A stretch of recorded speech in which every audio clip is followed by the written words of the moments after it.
안녕하십니까. 오토다이리 오종훈입니다. 포드 익스플로러 준비했습니다. 이제 막 시장에 등판한 7인승 SUV죠. 대형 SUV인데요. 최근에 올해 들어서 유난히 7인승 SUV 등장이 많았습니다. 올해 마지막 등판한 7인승 SUV라고 얘기할 수 있겠습니다. 2.3 에코부스트 엔진을 적용을 해서 최고 출력 304마력의 힘을 내는데요. 10단 자동 변속기가 조율을 합니다. 판매 가격 5,990만원 으로 시장에 진입한 포드 익스플로러. 지금까지 수입 SUV 시장에서 지난해 그리고 올해까지 가장 지난 2007년, 2017년, 2018년 가장 많이 팔린 수입 SUV 모델이기도 합니다. 이제 다시 신형 모델을 투입하면서 시장 탈환을 목표에 두고 있는 모델인데요. 오늘은 이 차 포드 익스플로러 타고 시승을 진행해 볼까 합니다. 여러분 좋아요, 구독하기 잊지 마시고요. 저는 시작하겠습니다. 함께 하시죠. 네, 올류 익스플로러 아시아에서 처음 데뷔를 한 모델이죠. 아시아에서는 한국에서 처음 모습을 드러냈습니다. 90년에 처음 출시를 했는데요. 지금까지 약 800만 대가 팔렸다고 합니다. 대단한 숫자죠. 한국에는 96년에 들어왔고요. 수입 SUV 시장에서 선두를 달리는 모델입니다. 디자인 잠깐 보시죠. 육각형 라디에이터 그릴이 자리 잡고 있고요. 그 가운데 포드 엠블럼이 적용되어 있습니다.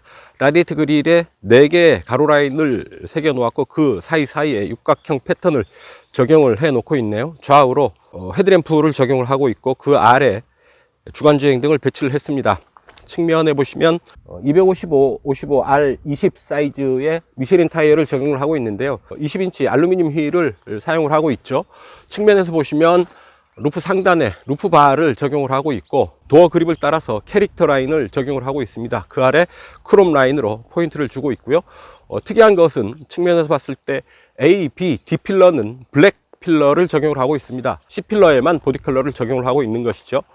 익스플로러의 디자인 특징 중 하나가 됩니다. 뒷모습을 보시면 루프 라인을 따라서 스포일러를 배치를 해서 공기의 흐름을 잡아주는 역할을 하고 있고요. 스포일러 아래로 하이 마운트 스톱 램프 적용하고 있습니다. 좌우로 세로로 긴 직사각형 형태의 리어 컨비네이션 램프, 그리고 익스플로러 레터링이 되어 있는 크롬 라인을 적용을 하고 있고요. 재미있는 것은 2.3L 그렇게 크지 않은 배기량임에도 범퍼 아래로 2개의 머플러를 좌우로 배치를 하고 있죠. 좀 더 고성능의 분위기를 만들고 싶었던 게 아닌가 싶습니다. 트렁크를 열어보시면 우측에 버튼이 있는데요. 3열 시트를 접을 수 있는 버튼입니다. 그리고 트렁크 바닥 아래로는 숨겨진 공간이 있어서 자질구레한 물건들 수납할 수 있게 해 놓고 있습니다. 3열을 접으면 트렁크 공간을 더 넓게 사용할 수가 있고요. 2열까지 접을 수 있어서 2, 3열을 완전히 접어서 뒷부분을 화물칸으로도 사용할 수가 있게 만들었죠. 자, 이 정도 보시고요. 이제 안으로 들어가시죠. 익스플로러입니다. 익스플로러 뒷자리에 앉았는데요. 2열 시트는 이렇게 앞뒤로 슬라이딩이 됩니다. 제일 앞으로 당기면 이 정도가 되고요. 제일 뒤로 밀면 이 정도 공간을 확보합니다.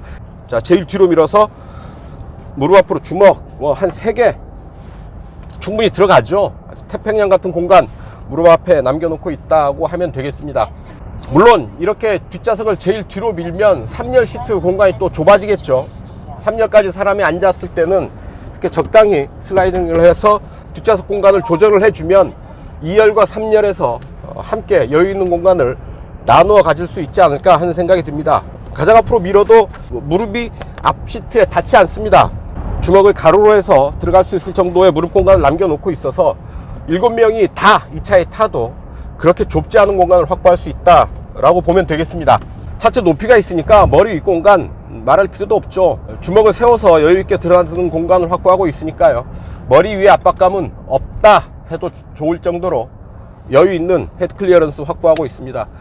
자, 머리 위로 이렇게 넓은 선루프를 확보하고 있어서요. 차창 밖 풍경 아주 시원하게 즐기면서 움직일 수 있을 테고요. 자, 차창을 보시면 이렇게 선바이저, 수동식 선바이저 들어와 있습니다. 자, 그리고 차창은 원버튼으로 내려가지가 않습니다. 버튼을 누르고 있는 동안만 차창이 내려가고요. 차창은 도어에 완전히 수납이 되네요. 자, 시트는 또 이렇게 최대한 뒤로 이렇게 누일 수도 있네요. 최대한 누이면 이 정도 자세가 됩니다. 뒷좌석 3개를 제각각 접을 수가 있다는 얘기죠. 가운데 시트가 거의 똑같습니다. 되게 일반적으로 보면 좌우측 시트는 좀 넓고요. 가운데 시트는 작아서 흔히 표현하기를 2대 1대 2 정도로 표현을 하는데요. 지금 익스플로러 같은 경우는 뒷좌석 가운데 자리도 온전히 한 사람의 좌석을 하나의 시트의 크기를 확보하고 있습니다. 그래서 굳이 시트의 크기를 비교하자면 1대1대1 정도가 되지 않을까 싶습니다. 자, 또 이렇게 암레스트만 따로 내릴 수도 있게 됐네요. 두 개의 컵홀더 이 안에 있고요. 그리고 앞좌석 센터 콘솔 뒤로 뒷좌석을 위한 공조 스위치 들어와 있고요. 공조 스위치 온도 조절 장치가 있을 뿐 아니라 바람의 방향도 조절을 할 수가 있게 되어 있습니다. 두 단계로 조절할 수 있는 열선 시트 들어와 있습니다. 시트는 3개인데 버튼은 2개예요.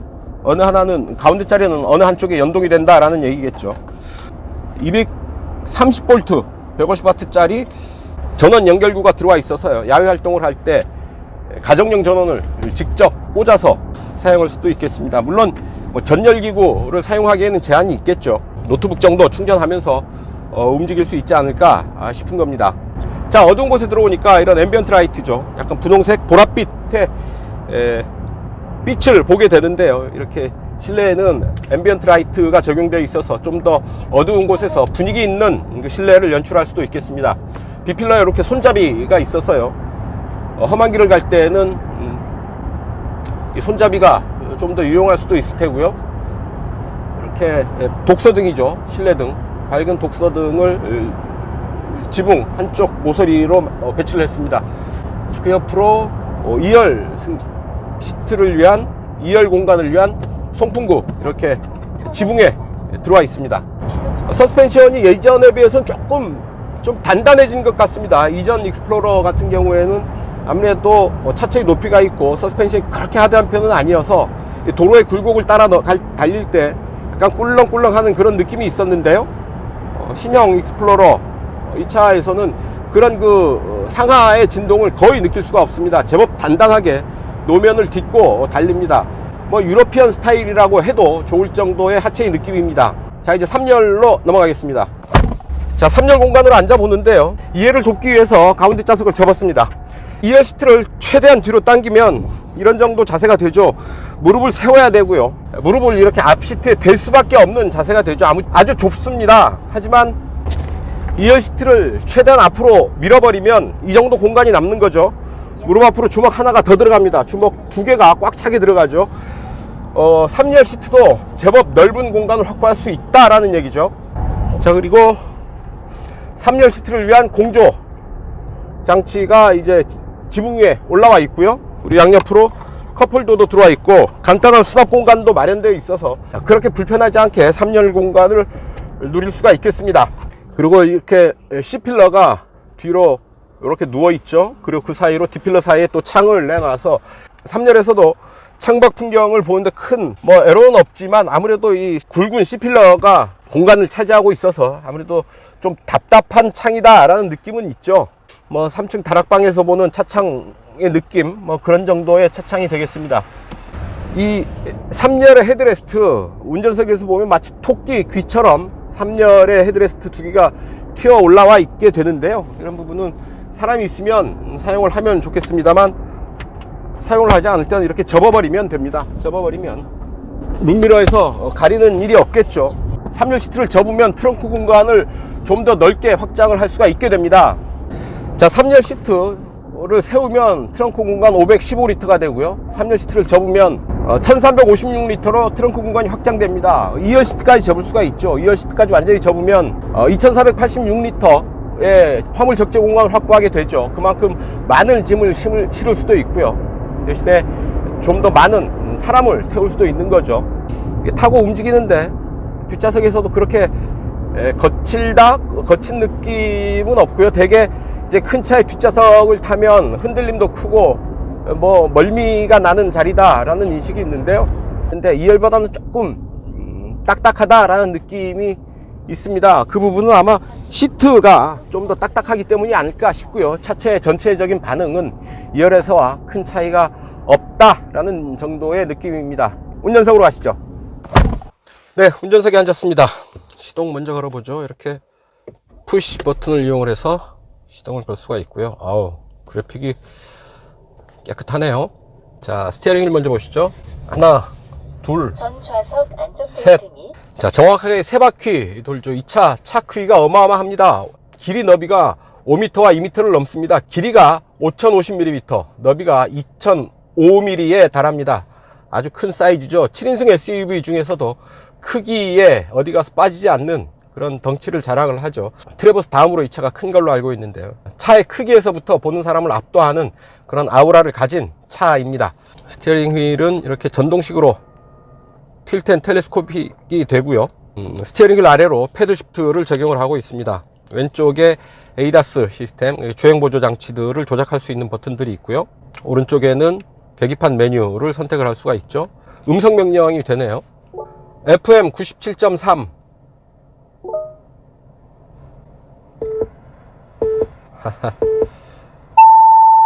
자, 이렇게 음성 명령을 통해서 간단한 전화 걸기, 오디오 명령 등을 수행을 할 수가 있습니다.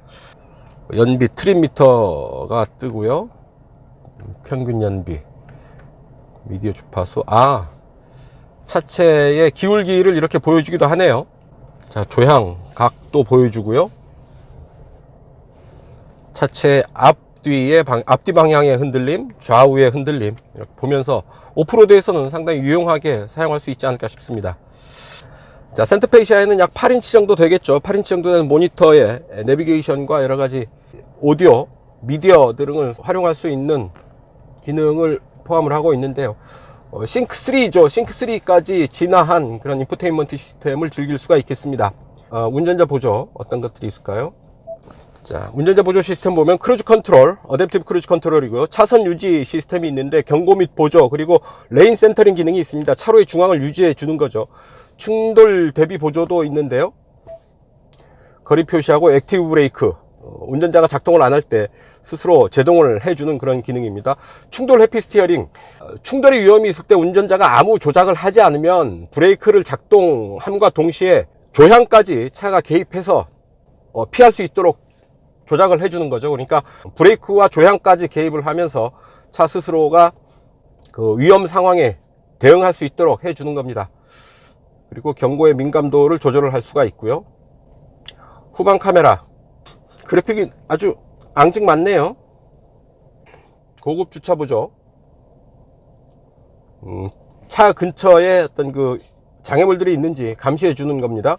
그리고 후방 카메라 지연 기능, 사각지대 어시스트도 있죠. 블라인드 스팟 모니터링 시스템이고요. 그 후측방 경고 기능, 그리고 운전자 경고 기능 등이 있습니다.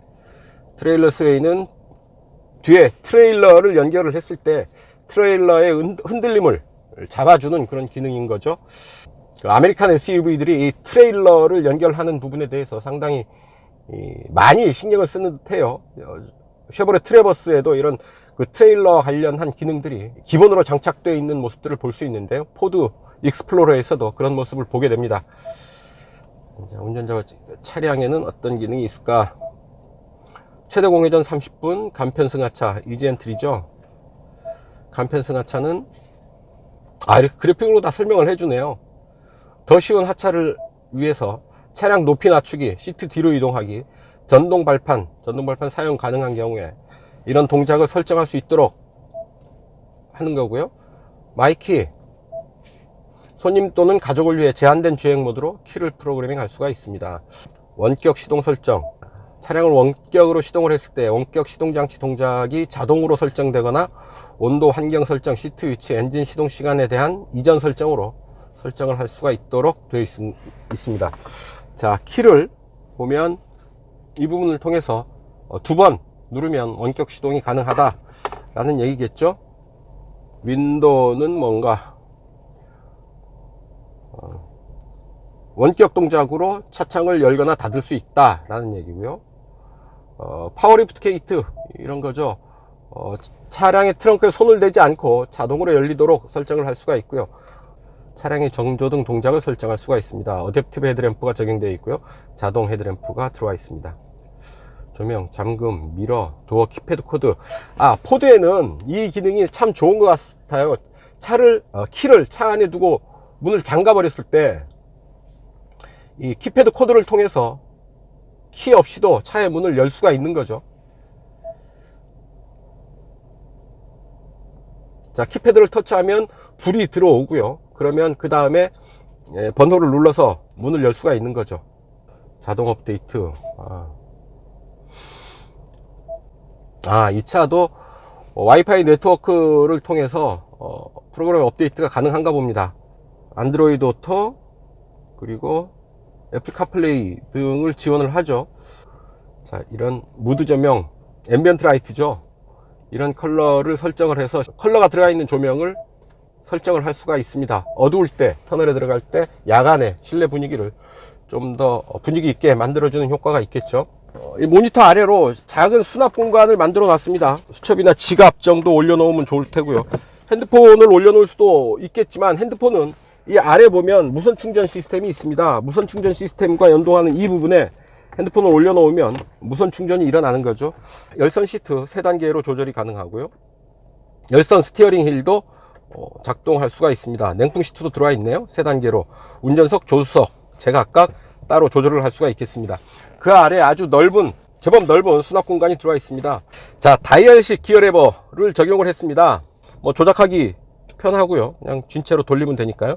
가운데 매뉴얼 버튼을 올려놓았습니다. 10단 자동 변속기를 적용을 하고 있죠. 자, 드라이브 모드는 모두 7개가 준비되어 있습니다. 보실까요? 견인 모드, 터어 모드. 역시 아메리칸 SUV라는 걸 이런 부분에서 알 수가 있겠죠. 자, 스포츠 모드. 그래픽 화려하네요. 에코 모드. 일반. 미끄러운 길. 산길.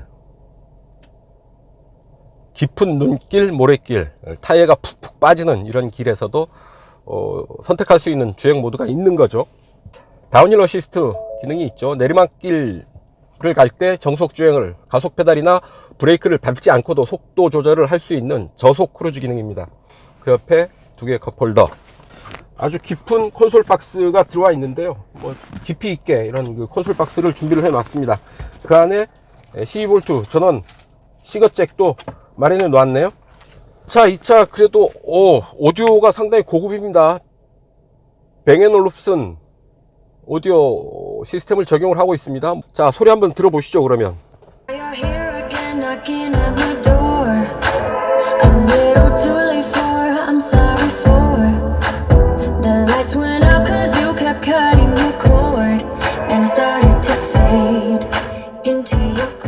야, 소리를 최대한 키웠는데도 아주 디테일이 살아있는 소리를 들려줍니다. 그리고 상당히 고음질을 들려주고요. 또 한편으로는 스피커의 울림이 실내를 꽉 채우네요. 이 볼륨을 좀 살짝 키워서 소리를 듣게 되면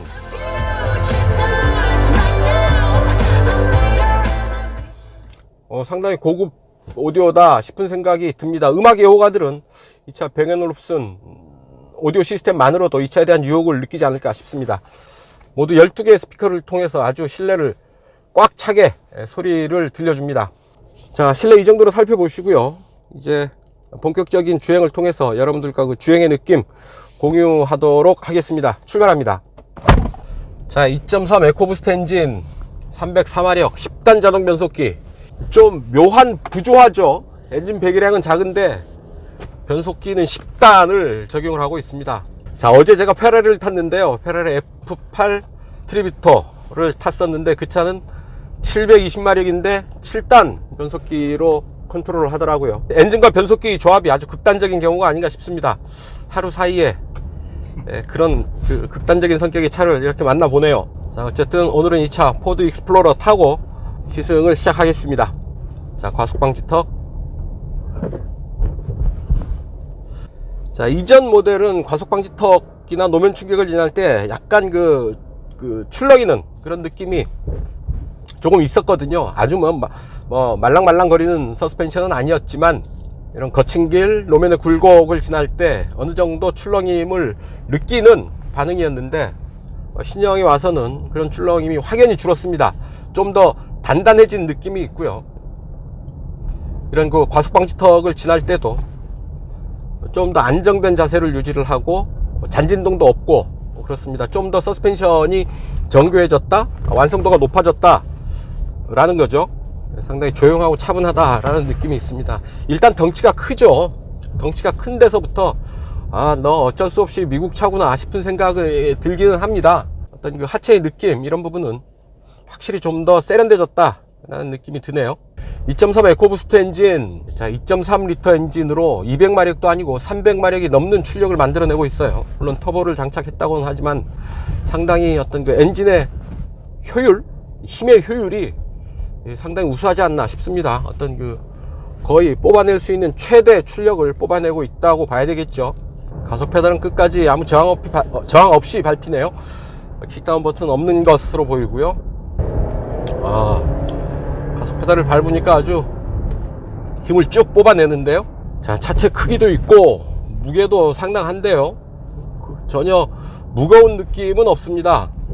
가속 초반에 살짝 무거운 느낌이 들고요. 탄력을 받기 시작하면 그런 무게감이 사라지고 힘있는 가속을 이어갑니다.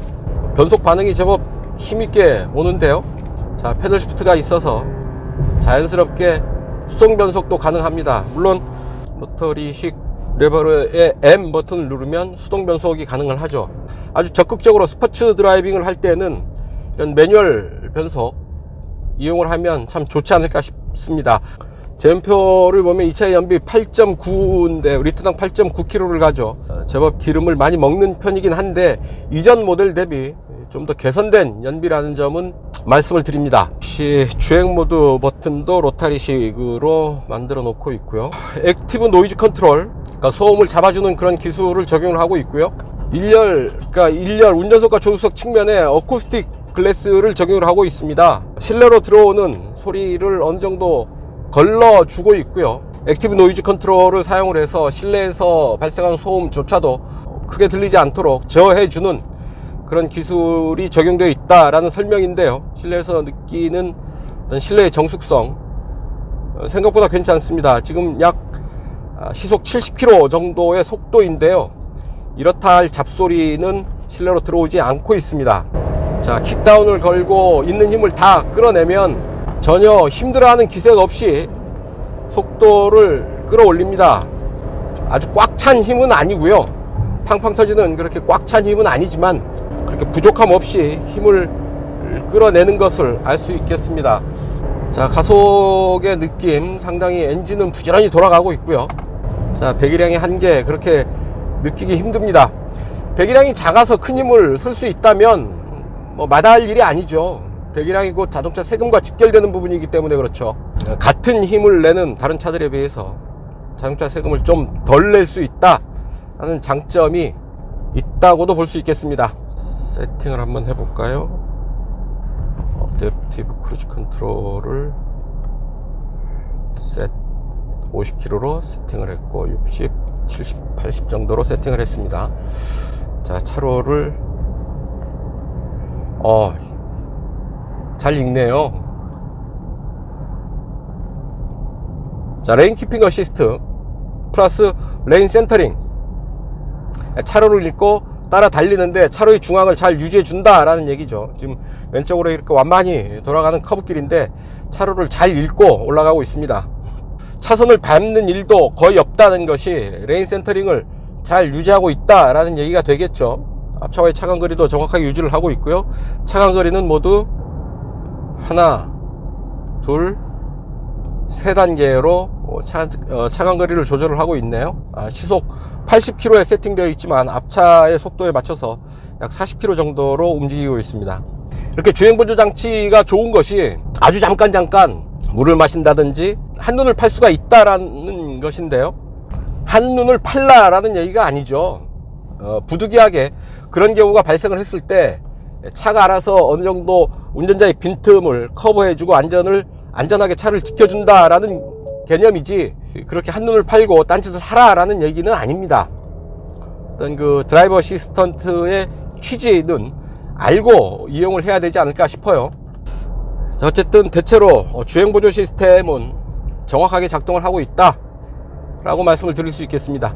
주행 보조 시스템을 활성화 시켜 놓고 운전자는 아주 편안하게 스티어링 휠을 쥐고 움직이면 아주 편하고 안전하게 움직일 수 있지 않을까 싶어요.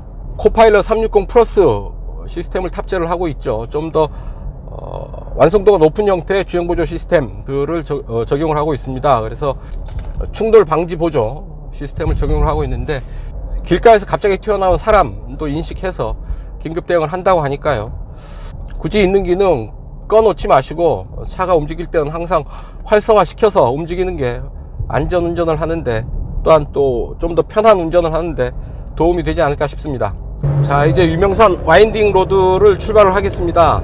길이가 5m가 훨씬 넘죠. 5050mm의 길이를 가지고 있습니다. 차체가 길면 아무래도 이 큰 차들은 와인딩 로드에 좀 불리한 면이 있죠. 차체 길이가 길어서 차체의 거동이 좀 커집니다. 민첩한 움직임을 하는데 좀 아무래도 불리하죠. 휠베이스를 길게 잡고 있죠. 앞뒤 오버액이 상당히 짧게 만들었고요. 대신에 3m가 넘는 휠베이스를 갖추고 있습니다. 그만큼 어떤 그 주행 안정감의 측면에서 차체 흔들림을 잡아준다는 측면에서는 좀 유리한 면이 있을 테고요. 하지만 코너에서는, 아주 민첩하게 움직여야 하는 코너에서는 꼭 좋은 것만도 아닌 차체의 구조를 가지고 있는데요. 하지만 사륜구동 시스템을 적용을 하고 있고요. 특히 이제 후륜구동 기반의 사륜구동 시스템이니까요, 좀 더 안정적으로 코너를 공략할 수 있는 그런 장점도 있겠습니다. 자, 고도를 높여가는 코스인데요. 야, 조향이 큰 덩치라고는 전혀 믿기기 힘들 정도로 코너를 아주 잘 타는데요. 내가 운전을 잘하는 건가? 이 5m가 넘는 덩치를 크게 의식하지 않고 그냥 편하게 조향을 하면 코너를 무리 없이 공략을 할 수가 있겠습니다. 속도가 그렇게 느린 게 아닌데요, 빠른 속도로 아주 재미있게 코너를, 아주 공격적으로 코너를 공략을 해도 잘 따라옵니다. 야, 이게 5m가 넘는 차에서 이런 코너링을 만날 수 있는 게 참 재미있네요. 신기하기도 하고요. 차체가 길게 길면 거듭 얘기하지만 뒷부분에 대한 부담이 상당히 있게 마련이거든요. 하지만 괜찮습니다.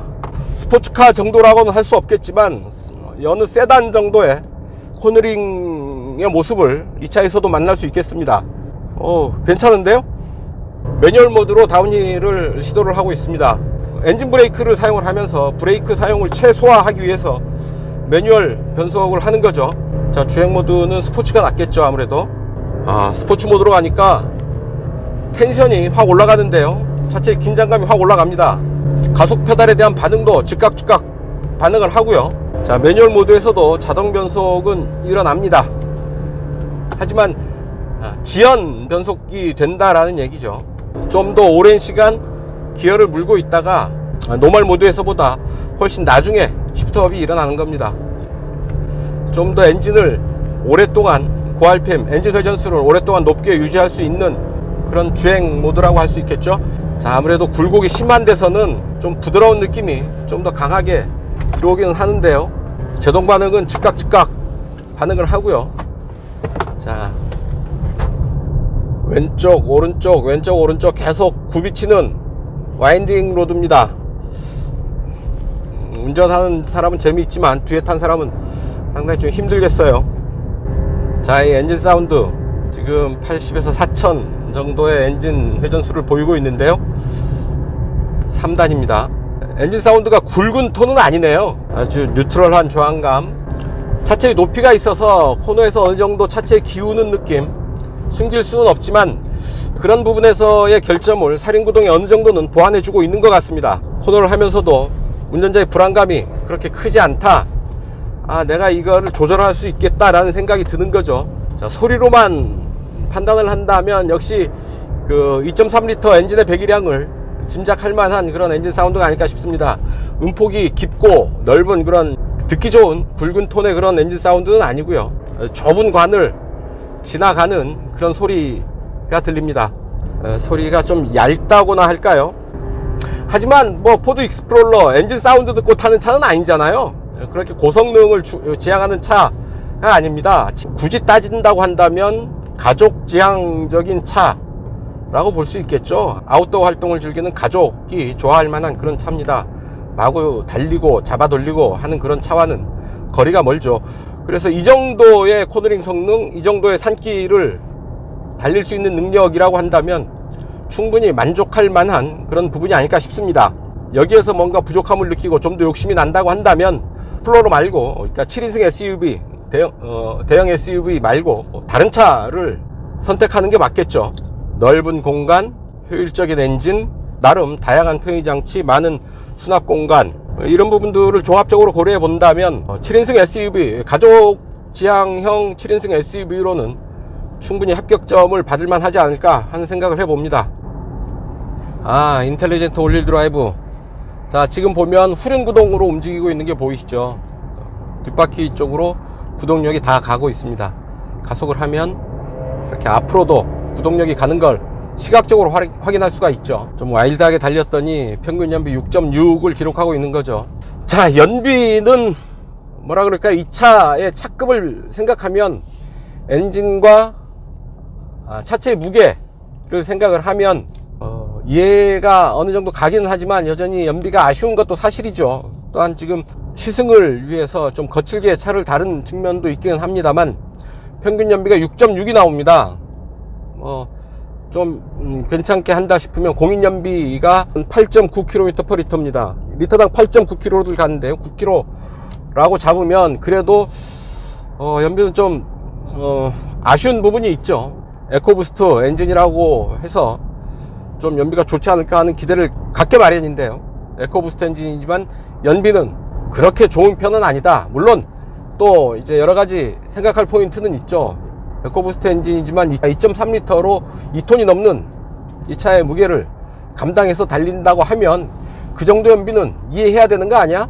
라고 생각할 수도 있는 거고, 물론 이 차도 경제운전을 적극적으로 한다면 공인복합 연비 이상의 두 자릿수 연비를 충분히 만들 수 있을 것이라고 저는 봅니다.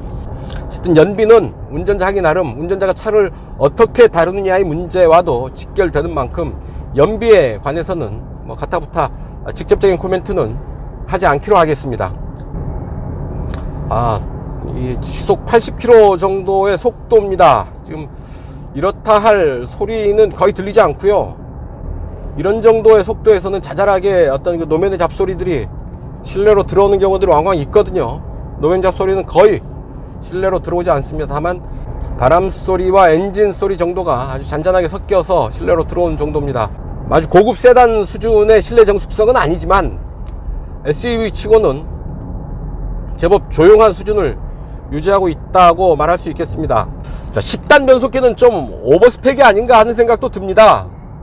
2.3L 엔진인데요. 물론 10단 변속기가 있어서 엔진의 성능과 효율을 좀 더 업그레이드 시켜주는 면이 분명히 있겠습니다만, 그래도 10단 변속기는 엔진 배기량에 비해서는 너무 욕심을 낸 오버스펙이 아닌가 하는 생각이 듭니다. 물론 없는 것보다야 있는 게 낫고, 이런 오버스펙이 소비자들 입장에서는 나쁠 게 없지만, 바꿔 생각한다면 7단이나 8단 정도의 변속기로 커버를 하고 가격을 좀 더 깎아주는 게 소비자들로서는 더 좋은 일이 아닌가 하는 생각도 들고요. 하여튼 여러 가지로 10단 변속기는 조금 생각할 여지를 남겨두는 부분이라고 말씀을 드릴 수 있겠습니다. 자, 시속 100입니다. 1500rpm이고요. 10단이고요. 9, 8, 7, 6, 5, 4, 3, 3단까지 내려갑니다. 3단 5000. 야, 대단한데요? 그러면 3, 4, 5, 6, 7, 8, 9, 10단에서 시속 100km를 커버를 한다라는 얘기죠. 수동 변속을 할 때 운전자의 선택의 폭이 크다라는 얘기죠. 좀 더 힘있게 밀어붙이는 운전을 할 것이냐, 여유있게 허리띠 한 2칸 풀고 여유있는 운전을 할 것이냐, 아니면 적당한 텐션을 유지하면서 재미있는 운전을 할 것이냐, 운전자가 선택할 수 있는 범위가 그만큼 넓다라는 얘기고요. 그러고 보니까 내가 지금 10단 변속기를 까다가 결국은 재미지다로 마무리를 하네요. 제 생각이니까요. 제 생각을 말씀드리는 거니까 들으시는 분들 그냥 쟤는 저렇게 생각하다 보다 정도로 받아주셨으면 합니다. 또 마음에 들면 박수 한번 쳐주시고 좋아요, 구독하기 눌러주시고요. 마음에 안 들면 저런 놈이 다 있어 가볍게 보고 넘어가시면 됩니다. 주저리 저의 푸념이었고요. 자, 오늘도 기자단 단체 시승이었습니다. 연비 테스트와 제로백 테스트 생략된다는 것 말씀을 드리고요. 시청자 여러분의 양해를 구합니다. 단체 시승을 하게 되면 정해진 코스를 정해진 시간 안에 움직여야 되기 때문에 따로 어떻게 운신의 폭이 그렇게 없습니다. 시승기하고 이제 단도직입 정도 정리하는 정도로 마무리할 수밖에 없는데요. 어떤 제한된 조건에서 시승을 하는 만큼 오토다이어리 봐주시는 여러분들의 양해를 구합니다.